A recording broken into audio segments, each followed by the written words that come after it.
আজকে যে মিনি ব্লগটা তোমাদের সাথে শেয়ার করছি এটা হচ্ছে পয়লা বৈশাখের পরের দিনে। আমি অফিস থেকে তাড়াতাড়ি ছুটি নিয়ে নিয়েছিলাম, এখন যাচ্ছি মায়ের সাথে দেখা করতে।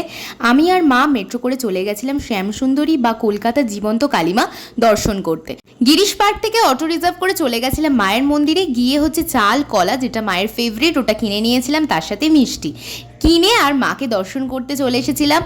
এই ভিডিওটার উপরে আমি ফুল ভিডিও বানিয়েছি আর অলরেডি আমার চ্যানেলে পোস্ট করে দিয়েছি, তোমরা গিয়ে কিন্তু দেখে নিতে পারো।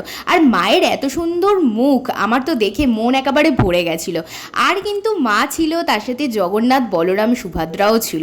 তোমরা চাইলে কিন্তু একবার ডেফিনেটলি দর্শন করতে পারো। আর মায়ের একবার দর্শনে তোমাদের এত শান্তি লাগবে আমি কি বলবো, আর তোমরা একবার গেলেই দেখতে পারবে। আর আমরা এখানে খুব সুন্দর করে পুজো অঞ্জলি সব কিছু দিয়েছিলাম, আর তারপরে আমরা সুন্দর খুব টেস্টি ভোগ প্রসাদ খেয়েছিলাম। আর তারপরে এইভাবেই আমরা দিনটা কাটিয়েছিলাম। তো টাটা, বাই বাই।